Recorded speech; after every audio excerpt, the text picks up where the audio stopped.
So I'm Jenny Stang. I am the Caregiver Outreach Specialist for Alabama Lifespan Respite, and I appreciate you all taking the time out of your day to join me this morning and learn about the value of vulnerability. This is a topic I did just under a year ago, and I wanted to revisit because I think it's incredibly important for us to um, talk about topics that maybe aren't conventionally seen as strengths, but very much play out as a strength in a caregiving role.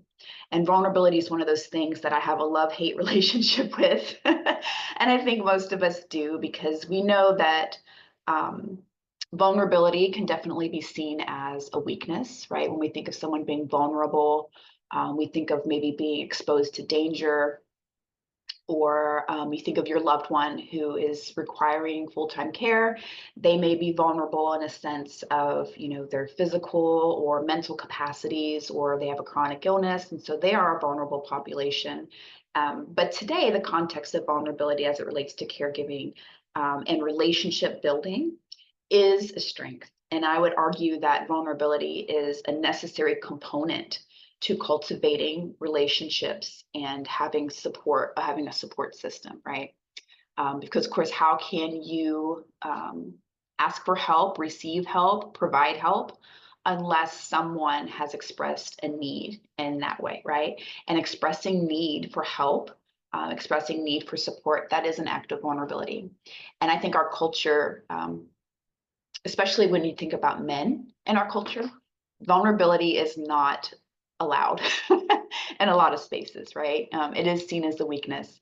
But today, I hope that after our discussion, you realize that vulnerability is a strength. It's hard to be vulnerable. It's hard to ask for help. It's hard to accept help.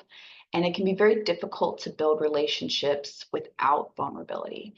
And so I hope we can see the value of it by the end of the session today. I will have time afterward where I will pause the recording and we can have a conversation about vulnerability or anything that might be on your heart or mind today. So if you'd like to stick around after that, you're more than welcome to do so. But if you'd rather just log out after the information, that's fine too. It won't hurt my feelings. But I would ask that if you would like to participate in our post survey, this is just a way for you to give me your feedback on not only this presentation, but also any future presentations you would like to see from me. Just please put your email address in the chat and I will send you that survey after we finish today, okay? And of course, if you have any questions, you can either enter them into the chat or you can unmute and just ask me as I go along, okay? There's not a whole lot of information in this, so we do have time afterwards for a longer discussion if you're interested. But again, if you have any questions as we go through, please don't hesitate to just unmute or put it in the chat and we will, I'll answer that question for you, okay? Let's see here. So, ooh, my screen's a little wonky. Sorry, I transported this presentation from one program to another, and so I think it just didn't align itself very well. Okay, so we're going to define vulnerability very quickly. It's, again, I kind of talked about it a little bit briefly, but vulnerability in this context is when someone openly shares their emotions, thoughts, and beliefs, okay? And this fosters open communication, and it also helps to cultivate empathy within a relationship. And as we go through this, you'll understand why. So whether it's with our family or work environments or friends or whatever social situation we're in, we are often in these environments of chronic invalidation, I think, right? We don't know when we're going to be criticized next, or maybe we believe we're only as good as our last mistake, right? And we carry that weight of unpredictability with us every day. And sometimes it's very loud and sometimes it's very covert. Sometimes it's just a hum in the background. But nobody really likes that, right? Nobody likes unpredictability. Nobody likes anxiety, and they often go hand in hand. And because it's really uncomfortable, right? That causes a lot of discomfort. But if we don't allow ourselves to be vulnerable to other people, then that actually keeps us from being seen by the people that we care about the most. So what if we were to lean into that discomfort? Of course, when it makes sense, right? I'm not advocating that you go out and find spaces to be uncomfortable in and for dangerous for you. But if we lean into that discomfort and we use it as an opportunity to grow, what would that look like? How would that feel? How would that empower us? And it becomes easy to lean into openness once we learn the benefits of vulnerability. Again, we hear vulnerability in our culture. We often think of that as something we want to avoid, right? We don't want to be vulnerable. But if we lean into that discomfort, we can really see the benefits of that as it comes to, as it relates to our relationships with others, and especially our relationship with our loved one that we're caring for, right? So, what are those benefits? Okay, vulnerability builds trust. Okay, one of the most crucial benefits of vulnerability is that it builds that trust and that intimacy in our relationships, right? So when there's no vulnerability and we don't let anybody else see the real us, there's really no ability, right? It's really hard to know somebody if they're not showing you who they really are, right? And when no one can know you, they'll just see that exterior you, right? They'll see that caregiver mask, right? But in contrast, no ability leads to intimacy and connection with one another, and that's really important for us, regardless if we're caregivers or not, right? Next, vulnerability is liberating. So when we can embrace vulnerability at opportune times, it can become very liberating. So think of the weight that comes with all the what if questions that we hold on to about whether we want to open up to another person or not, right? What if they're not going to understand me? What if, what if they think I'm being silly, or what if it's, what if they think I'm exaggerating or something like that, right? We have all these questions that come in our mind when we think about how we should open up to another person, and that's valid, right? We don't just want to go and open up to anybody and everybody, right? They have to be the right person, right? But when we open up, we let that weight go, and it feels freeing to not only to ourselves but to the people around us, right? Um, I know when I'm in spaces where I have very rigid boundaries, right, which I'm very um, intentional on working on in my own life. Um, it can be scary, right? And we can be in those spaces, and it feels like there's that wall between who I am and who I would like for you to see me as, right? And so when we refuse vulnerability, we are actually refusing authenticity, and that's our next benefit. So vulnerability does promote authenticity. So research shows that we love for other people to be authentic, right? We want ourselves and the people around us to feel real, right? And if we buy into the myth that we always need to be strong or perfect, quote unquote, or capable, research says that we're really risking coming off as the opposite, as inauthentic, right? Have you ever been in a space with somebody who, they're performing perfection, right? Um, there's no cracks in their foundation, it seems like. And they can almost come off as, not real, not authentic. Like, I can't really get to know this person. And then also, I can't really let this person know me, right? It's really hard to be vulnerable around somebody who is, obviously not being authentic. Okay. And that's true for us. If we're walking around with a mask on, if we're walking around pretending that everything's okay and that we're okay and we don't need anything, that's going to come off to other people as inauthentic. And inauthenticity is a barrier to relationship. So we definitely want to avoid that if we can. So, caregiving is obviously deeply personal and is often very challenging. That role requires strength, compassion, resilience, all those things. And so, in the context of caregiving, vulnerability and authenticity are two very powerful qualities that can greatly enhance the connection and that support, not only between you and your loved one that you're caring for, but also other caregivers, right? Other people in your space, family members, friends, people who are on this journey with you. And so when we embrace vulnerability and we embrace authenticity, we can create that safe and trusting environment where genuine relationships can flourish. Okay. Um, so vulnerability is often seen as a weakness in our society, again, but it is actually a strength when it comes to caregiving. And I would argue in a lot of spaces, a lot of our relationships, right? Vulnerability is a crucial component, but especially in caregiving. So when you allow yourself to be vulnerable, you can open up the opportunity for deeper connections with your loved ones. By sharing your own struggles, your own fears, your emotions, you can create that space for your care recipient, for your loved one to feel understood and validated, right? And that fosters trust, that fosters empathy. That's where we get that emotional support, right? And those are essential for the well-being of you and them. Okay. Now, if you or on any of my trainings, you know that I am a big fan of authenticity. And sometimes people are afraid of that, right? Because they're like, well, what if they don't like the real me? Um, well, I would argue that you're spending a lot of energy pretending to be someone you're not that could be used elsewhere, right? And cultivating real relationships and having those real bonds and having that real empathy with people, right? I think the older you get, the more you realize that, everyone's going to have an opinion one way or the other. And, it's not really going to, it doesn't have to affect you in a way if you don't want it to affect you, right? But of course, not everybody's there, and that's okay. So how do we build trust through vulnerability, right? This is crucial to caregiving, right? If your loved one can't trust you, or if you can't trust other people in your space that are coming in to give you that break, then it's going to be really, really difficult going forward, right? Vulnerability plays a significant role in fostering trust. And so when you allow yourself to be vulnerable, that's going to create that safe space for your loved one to open up and share their needs, right?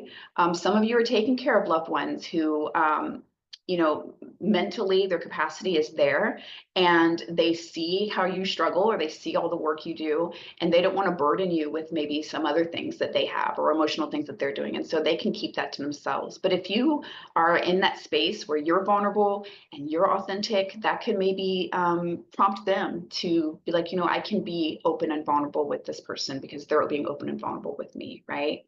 And so when we show that vulnerability, you can demonstrate that you're approachable, that you're understanding, that you're empathetic, right? All these things. And that safe space is going to allow your loved one to feel comfortable expressing their fears or their concerns and their emotions, right? And that's going to encourage that open communication.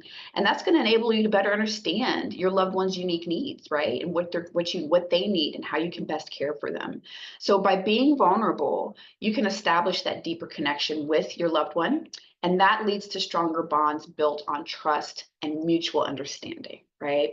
And so one way vulnerability can be expressed is through active listening. So active listening is a term that is often used in mental health spaces and counseling spaces.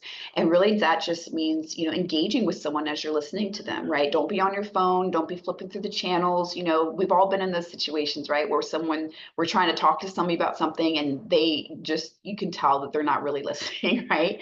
And so active listening just means that you're letting that other person know that you are listening to them, right? Nodding, smiling, responding, that kind of thing. And so you can create that environment where your loved one feels heard and validated by actively engaging in conversations, asking open-ended questions, right? Questions that require more than just a yes or no answer. Now, of course, if your loved one cannot provide more than a yes or no, that's okay. But you can also provide like non-judgmental support too, right? In that space with active listening. And that's going to foster, again, that sense of trust. And that's going to encourage your loved one to share their thoughts and feelings more freely. And that in turn is going to allow you to care for them better, right? You're not working harder, you're working smarter because now these are the things that they need from me, right? And you can have those conversations. Additionally, vulnerability allows you to show your own imperfections and limitations, right? That can be kind of scary. But that's okay. When we acknowledge that we're not perfect and we don't have all the answers, that's where you create that authentic and honest environment, right? That atmosphere of authenticity. And that can be reassuring for your loved one who maybe is feeling overwhelmed or uncertain about their own situation, right? You've got stuff going on, so do they, right? And so by having that vulnerability and that authenticity, this is just going to deepen that relationship you have, deepen the understanding that you have for each other. And that's just going to allow more free-flowing empathy and compassion, right, in that space. So overall, vulnerability in caregiving is just really creating that safe space, that non-judgmental space where you and your loved one can express yourselves freely, okay? And it's through that vulnerability that trust is built, and that enables you to provide that best possible care and support for the loved ones that you have in your care, okay? Vulnerability also helps in creating support networks, right? We all need support. This is not something that we can do on our own. Of course, you've probably got it down pat, right? You know what needs to be done and you can do it on your own, but how sustainable is that by yourself, right? So creating emotional support networks, that is really crucial for you as caregivers. That provides space for you to share experiences, seek advice, find solace, right? These trainings are great, support groups are great. but what's going to happen? Where's that support after the hour is up, right? And so we need these emotional support networks, and vulnerability is key to creating those, right? We foster these networks because it allows us to open up and connect with others who understand the challenges that we face, right? And so one way to create emotional support networks is, of course, through support groups. They bring you guys together. They're going through similar experiences, providing a safe environment for you to share your stories, offer support, right? Obviously. So that's online or in person, and being vulnerable in those spaces. That's going to allow you to make those connections that extend beyond that hour, right? Being vulnerable in a support group can lead to those connections that can cultivate those connections for those networks, those safety nets, right?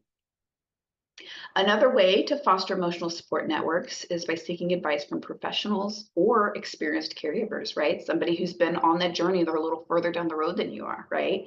And so you can reach out to professionals, right? Counselors, mentorship programs, or even like professional caregivers, right? Maybe get some tips from them on how they handle the stress, how they manage that kind of stuff.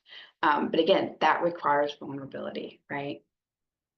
When you embrace that vulnerability and you're actively seeking emotional support networks, that's where you find that comfort and that validation and that encouragement that you need to make your journey sustainable, right? They can become a lifeline for you, and that can offer a space where you can not only share your heartaches and your troubles and your worries, but also your joys, right?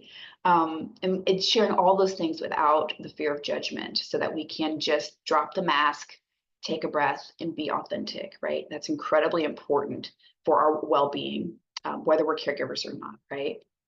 And so you can find strength and resilience to continue providing that compassionate care through emotional support networks. And vulnerability is an absolute for those. Oh, and here's my thing going all wonky again. There we go. So vulnerability as a strength. We can embrace vulnerability as a strength, okay? Again, vulnerability allows you to develop resilience in the face of adversity, right? It takes courage to confront the emotional toll of caregiving, and to acknowledge the limitations and challenges that come with it, right? When we embrace vulnerability, you can cultivate a strength that enables you to adapt to changing circumstances, to overcome obstacles, and to continue providing that care, right, with dedication that unwavers. I can't tell you how many times I've spoken with caregivers who, they've been doing it for a long time without any support, without any relief. And then they come to me and they're like, I thought I was the only one, right? I thought I was the only one that felt this way. I thought I was the only one that struggled in this way. And just coming into a space with one person, me, or even just the support group, and seeing everyone else have the same feelings, have the same struggles, right? And being vulnerable in that space, that gives others permission to be vulnerable. And then you realize, wow, this isn't something that I'm struggling with by myself. There's not something wrong with me because I feel this way, right? And that would not be possible if others were not open to being vulnerable, okay? So when we embrace vulnerability, we get that empowerment, right, to be more effective in our role. That's creating an environment of trust and authenticity, again, where your loved one is safe to express how they feel. Okay, open communication and genuine connection, that's what allows you to tailor the care to your loved one's specific needs, right?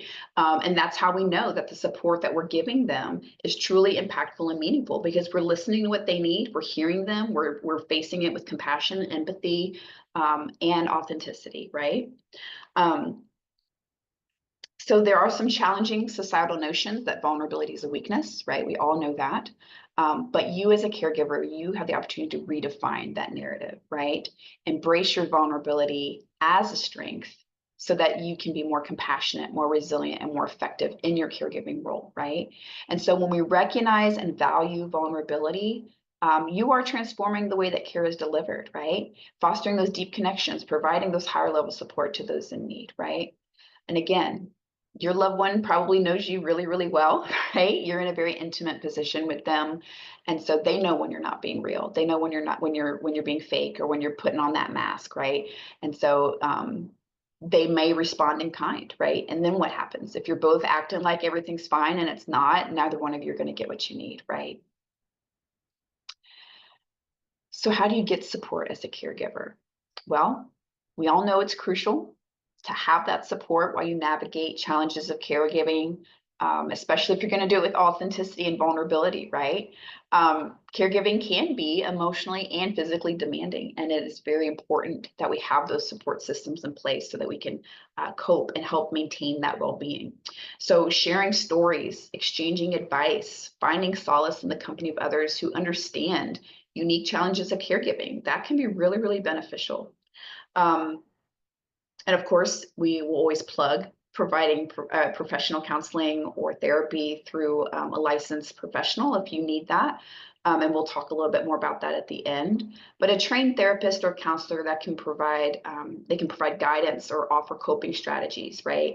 And help you navigate complex emotions that arise in your role, right? Sometimes, you get that feeling of ambivalence, right? Where you want to do what you're doing, but you don't want to do what you're doing, right? Maybe you're feeling guilt. Maybe you're feeling apathy. Maybe you're feeling all these things and you don't know what to do with them. And so having a professional come alongside you and teach you how to manage that can be very, very beneficial.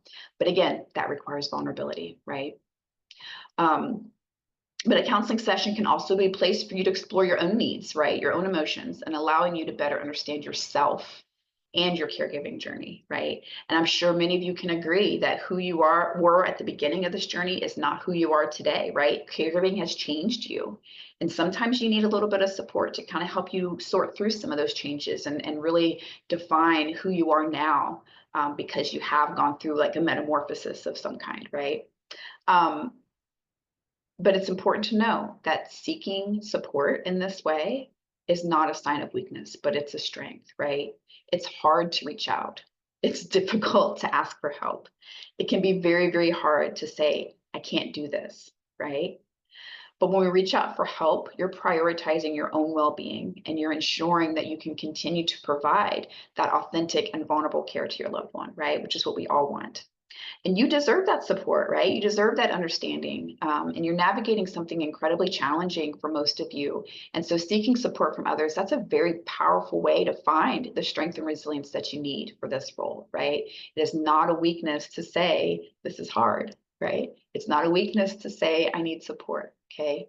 It is very easy to just swallow it down and keep trucking, right? But that's temporary. You can't do that for long. It's not, that's a finite solution, right? So inevitably you will end up having to reach out for support. So I would just advocate for you to do that sooner rather than later, right? Before you get burned out.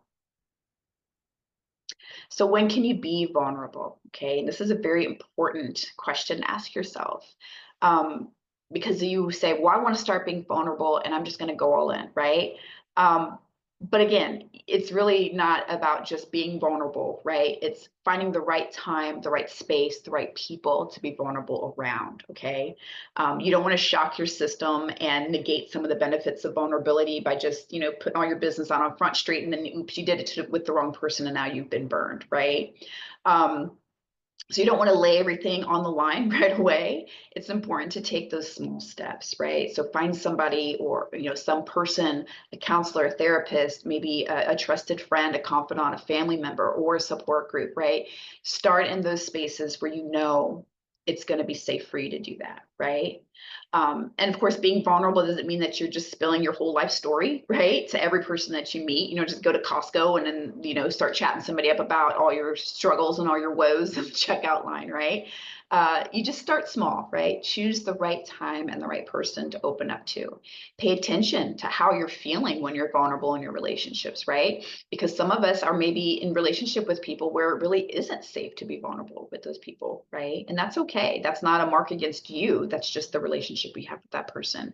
And so just really evaluate the type of person in your life that you can be vulnerable with and start there, right? Start slowly. Make sure you feel comfortable. And very important, that vulnerability is reciprocated within that relationship, right?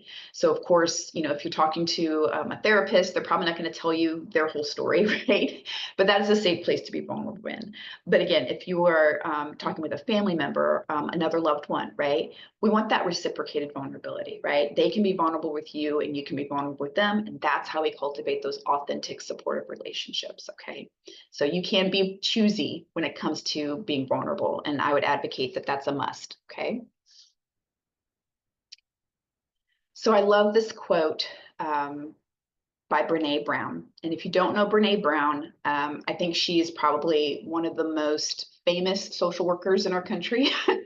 She's written a lot of books, she does a lot of talks, and she actually studies shame for a living, which I think is fascinating. But this is a quote from her. It says, vulnerability is the core, the heart, the center of meaningful human experiences. Okay. So even though it can be very uncomfortable, vulnerability is the birthplace of joy, creativity, authenticity, love, right? So with vulnerability, we can let our guard down, we can be seen for who we truly are, which is very liberating, right? But the truth about vulnerability is that it is not a weakness, it is a strength. Okay. Vulnerability allows us to be our authentic selves instead of trying to please other people. With vulnerability, we build empathy, which how can you do what you do without it, right? We can let down our walls, understand our feelings, share our feelings a lot easier, and we can encourage other people to do the same thing. So in turn, we become more understanding, we're more willing to forgive others, we're willing to give love to others, and I would argue even to receive love from other people, right? Because receiving love can in and of itself be very vulnerable as well. And being vulnerable can help us to work through our emotions easier rather than pushing them away, right? Um, and vulnerability fosters good emotional and mental health, okay? It just does. Vulnerability is a sign of courage. We become more resilient and more brave when we embrace who we truly are and what we are feeling, right? And lastly, being vulnerable can help us foster better connections and relationships with other people, right? It helps us to find people who accept us for who we truly are. And I will just say on a personal note, I have been on a journey of authenticity for a couple years now. And unfortunately, there have been some relationships that have fallen away because of that. And that can be really, really hard and scary, right? But it's okay, right? Because that's opened up not only space for others to come into my life, but I'm going to be stuck with me to the end, right? So I need to know and love and like and accept myself regardless of what other people think. And so that's just a side note. If the thought of, if I'm authentic, I might lose relationship is scary to you, I understand that, okay? And if you want to talk about that more privately, I'm always here to open up that conversation with you, okay? But vulnerability is an inevitable part of life, right? Instead of trying to fight it, we can embrace it and know that it will make us lives more full in the long run, okay? So if you think about it, saying I love you to someone is vulnerable, right? Trying something new is vulnerable and nerve-wracking. Sharing a difficult experience or a struggle you've had with somebody is also vulnerable and scary. And while we initially may want to avoid all those things, that can actually be extremely rewarding to go through, right? Ultimately, welcoming vulnerability is going to allow you to live a genuinely fulfilling life, okay? So I'm going to end with this story. I thought it was incredibly impactful for me. It resonated with me, and so I hope that it resonates with you as well. And this is from a woman named Suzanne White, and she refers to herself as the caregiver warrior. So I'm just going to read you this story, and you let me know if it resonates with you, okay? So Suzanne says, I remember the first time I stumbled on being vulnerable with my mom after she was diagnosed with dementia, and I became her caregiver. One day, I was worn out, exhausted, and scared, and must have been radiating that child in distress signal because my mother asked me what was wrong. And I was too tired to pretend and put on a happy face. And so I said I was fine so that she wouldn't worry. And I just said, I'm just tired and worn out and not having the best day, right? So to my surprise, she came back almost immediately with clarity that she hadn't shown for some time and said, well, that's because you're running around taking care of us and you need a little break. She said it with love and concern, and I was completely surprised and quite honestly so moved that I felt myself start to cry. I tried to blink back the tears and I gave her a big hug and I said, thank you, mommy, and I love you. And I told her I just wanted her to be safe and I promised I would take better care of myself. She patted me and then returned to her favorite cowboy movie that she was watching on TV. So one of the biggest fears had always been letting my mask slip and having my parents and everyone around me see that instead of a committed, capable, and protective caregiver, they would see the trembling, scared, unprepared, inexperienced, and sometimes 6-year-old behind the mask. If everyone knew how I really looked and felt, they would panic, they would mock, criticize, and worse, maybe feel unsafe and unprotected. Having let the mask slide down a little and be heard, loved, and supported by my mom, who is in the throes of dementia, gave me pause and taught me a dramatic lesson. It would be one of many lessons I learned about how vulnerability works. When I allowed myself to be seen by those I trusted and loved and opened up about what I was feeling and experiencing, even when it was not pretty or made me feel like an imposter or a failure or even crazy, I was always, and I mean always, shocked at the positive, loving reaction that I got.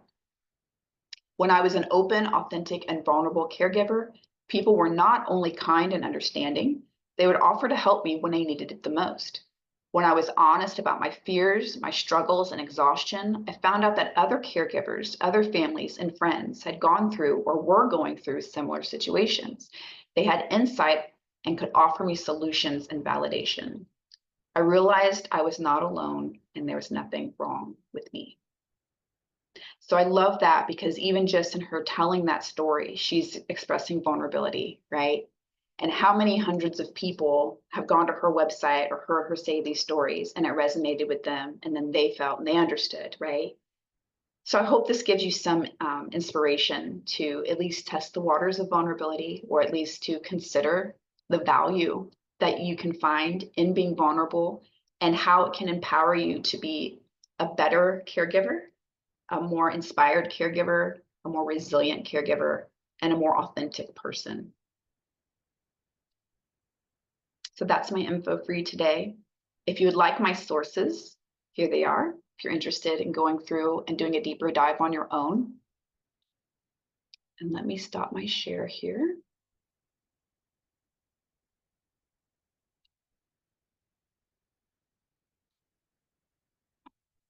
I'm pretty sure. Let me pause this recording.